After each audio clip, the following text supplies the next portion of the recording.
Hello everyone, देखिए मैं लाया हूँ आज आपके लिए। देखिए जैसे कि यूपी बोर्ड का आज पेपर था हिंदी का, ठीक है, 22 फरवरी 2024 को।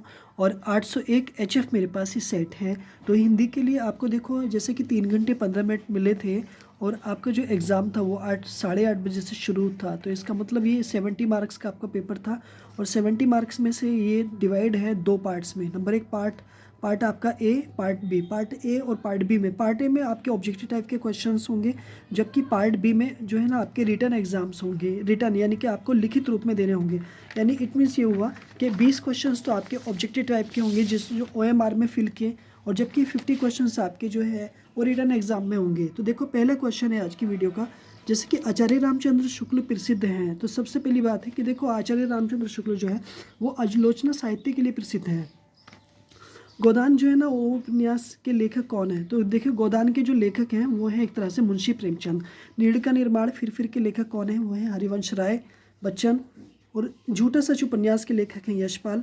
छायावाद की मुख्य प्रवृत्ति है एक तरह से भक्ति भावना।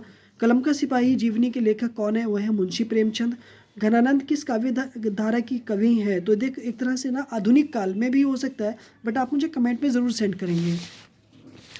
हंस पत्रिका के संपादक हैं option number B Munshi Premchand. जहाज का पंछी एक कृति है, एक में भी ना कहानी हो सकता है, कहानी, एक बार मुझे ज़रूर बता दें आप। तार सप्तक का प्रकाशन वर्ष है यहाँ पर ऑप्शन नंबर सी 1947। निर्वेद का स्थायी भाव, ये तो बात ठीक है कि शांत रस का होता है। पीपरपात सरिसमंडोला में अलंकार होगा, ऑप्शन नंबर बी उपमा में भी हो सकता है। प्लीज़ एक बार कमेंट में ज़रूर सेंड करेंगे। रोला छंद में कुल कितने चरण होते हैं? ऑप्शन नंबर ए 2 चरण होते हैं। आगमन में किस उपसर्ग का प्रयोग हुआ है? तो आगमन में ना आ उपसर्ग का प्रयोग हुआ है, ठीक है। ऑप्शन नंबर आपका कितना बच जाएगा? 15। यानी क्वेश्चन नंबर 15 में भलाई में प्रत्यय होगा ई, ऑप्शन नंबर बी। नीलांबर में कौन सा समास होगा? तो ऑप्शन नंबर डी बहुब्रीहि। आम का तत्सम शब्द तत्सम रूप होगा आम्र होगा। कर्तवाच्य में ऑप्शन नंबर बी यानी आम्र कर्तवाच्य में प्रधानता होती है, कर्ता की होती है। तभ्य शब्द में वचन और विभक्ति होता है, ठीक है। षष्ठी विभक्ति एक वचन में भी हो सकता है, बट आप मुझे कमेंट में ज़रूर सेंड करेंगे। निम्नलिखित में से सर्वनाम है, ऑप्शन नंबर सी बिल्कुल वह है, ठीक है। देखो पार्ट बी में वर्णनात्मक प्रश्न दिए गए थे, यानी गौतम बुद्ध से, यानी कि जातक कथाएं से लिया गया है। तो जातक कथाओं के बारे में बात बताई गई है। तो इसका मतलब ये है कि गौतम बुद्ध की जीवनी या गौतम बुद्ध से रिलेटेड जो घटनाएं जिस चैप्टर में है वहाँ से एक पार्ट दिया गया है। और इसमें नीचे दिए गए 1 2 3 यानी 3 क्वेश्चंस को एक्सप्लेन करना था। यानी पहले पार्ट में आपको गद्यांश लिखना था, यानी कि एक तरह से गद्यांश का आपको संकेत देने के बाद में संदर्भ लिखना था कि ये पार्ट हमारी पाठ्य पुस्तक से लिया गया है और इसके लेखक ये हैं। दूसरे पार्ट में प्रसंग इसको लिखना था, इसके में कहना क्या चाह रहा है थीम इसको, फिर इसका एक्सप्लेनेशन करना था, ठीक है। फिर इसका एक्सप्लेनेशन आपको करना था, ठीक है। और इस एक्सप्लेनेशन को एक्सप्लेन किया गया था, ठीक है। तो नेक्स्ट मैं आपसे यहाँ पर ये बताना चाहता हूँ कि देखिए ऊपरी गद्यांश का संदर्भ सहित व्याख्या करने के लिए रेखांकित अंश का जो अंडरलाइन पार्ट है उसको एक्सप्लेन करना था, और जातक कथाएं के बारे में भी एक्सप्लेन करना था। रोहतास दुर्ग के प्रकोष्ठ में बैठी हुई युवती ममता छोड़ के तीक्ष्ण गंभीर प्रवाह को देख रही है।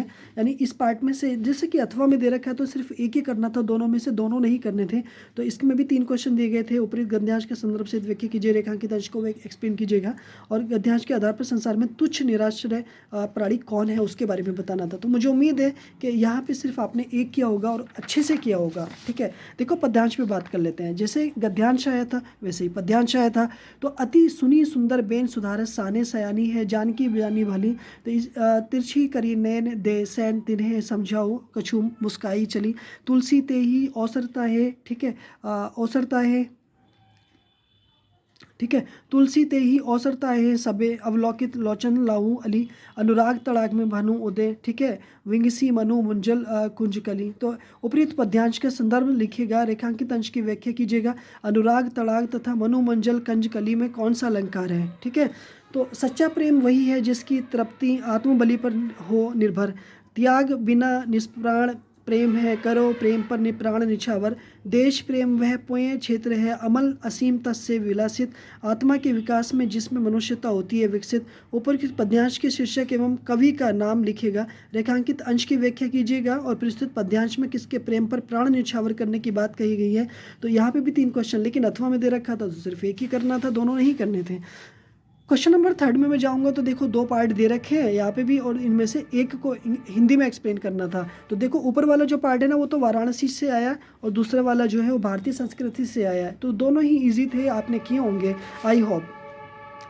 क्वेश्चन नंबर 4 में दो श्लोक दिए गए हैं, वो भी अथवा में दे रखे हैं, उनमें से आपको एक तरह से हिंदी में उसकी एक्सप्लेन करना था। ठीक है, नेक्स्ट उसके बाद में खंड काव्य दे रखा है। यहाँ पे देखो मुक्ति दूत और ज्योति जवाहर, जबकि मेवाड़ मुकुट, अग्र पूजा, जय सुभाष और जय सुभाष। ठीक है, उसके बाद में 6 पार्ट जो है वो पहला दूसरे में से मातृभूमि के खंड काव्य के किसी एक सर्ग का सारांश करना था, और मातृभूमि के लिए खंड के आधार पर चंद्रशेखर आज़ाद का चरित्र चित्रण लिखना था। इट मीन्स ये हुआ कि मातृभूमि जो है वो एक तरह से मुरादाबाद जो ज़िले के स्टूडेंट्स हैं उनके लिए एक तरह से करना था, तो मुझे उम्मीद है कि ये किया होगा। ठीक है, उसके बाद कर्ण है, करमवीर भरत है, तुमुल है। ठीक है, उसके बाद देखिए क्वेश्चन नंबर 6 में यहाँ पर जीवनी लिखनी थी, तो जयशंकर प्रसाद की, आचार्य रामचंद्र शुक्ल की, या डॉक्टर भगवत सरोपाध्याय की। सिर्फ एक की लिखनी थी, मुझे उम्मीद है आपने अच्छे से लिखी होगी। ठीक है, किसी एक कवि का जीवन परिचय भी देते हुए उनका प्रमुख और रचना का उल्लेख करना था, महाकवि सूरदास, सुमित्रा नंदन पंत और बिहारी लाल। ठीक है, तो यहाँ पर इनमें से किसी एक को राइट करना था। अपनी पाठ्य पुस्तक में से कंठस्थ किसको एक श्लोक लिखना था। ठीक है, तो वो आपकी याद होगा, लिखा होगा डेफिनेटली, मुझे उम्मीद है अच्छे से किया होगा। और यहाँ पे जो अगले जो क्वेश्चंस दिए गए हैं उनको संस्कृत में ट्रांसलेट करना था, मुझे उम्मीद है किया होगा।